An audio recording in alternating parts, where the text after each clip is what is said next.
In this video, I'm going to show you all of the best fell armament gold farming locations where you can make a bunch of gold from farming these items. The first one is going to be in the ground, and there's 4 different locations. These all have a bunch of humanoid mobs where you can farm a bunch of fell armaments, and also you get the marks of Kill Jaden, and you get a whole heap of them from doing this farm. On top of that, you get a bunch of netherweave cloth, and this also is really good on the auction house. You also get BOEs that you can either disenchant and sell the disenchanted materials up on the auction house, or you can just straight up vendor them. They're not really worth selling on the auction house unless you get something like a weapon or a special item that has a nice high value. So what I recommend doing is using TSM to check the value of every single BOE that you get, and it'll actually show you the disenchanted value and also how much you can vendor it for and how much it can be sold on the auction house. So you see all of the numbers that you need to know so you can figure out which one of the 3 it is actually worth doing with your BOEs. The next farming location is in Netherstorm, and there's actually 3 different locations where you can farm at. They all have a bunch of different mobs around the locations, but I'd recommend the best spot would be farming these guys right here, the Wrath Bringers.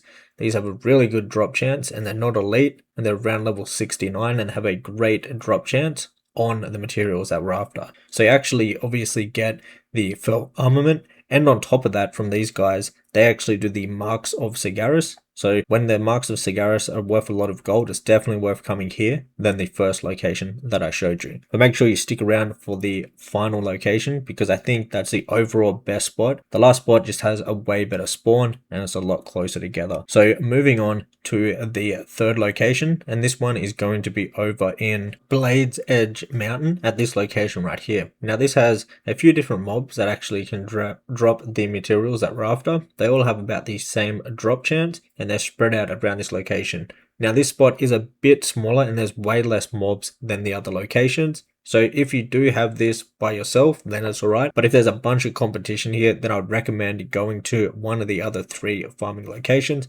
because you're just going to get way more kills because they have much better spawns and there's a lot more mobs at the other farms. So you can get kills even with the competition at those other farms, where at this farm, if there's competition, the spawns are a bit slow. If you want to make more gold and stay ahead of the competition in TBC Classic Anniversary, then I recommend heading over to Goldcap and checking out all of our TBC guides. We have in-depth guides that go over everything that there is to know about making gold in TBC Classic Anniversary, from professions to the best gold farms, and on top of that, we have an in-depth guide that goes over exactly how to do flipping in TBC Classic Anniversary.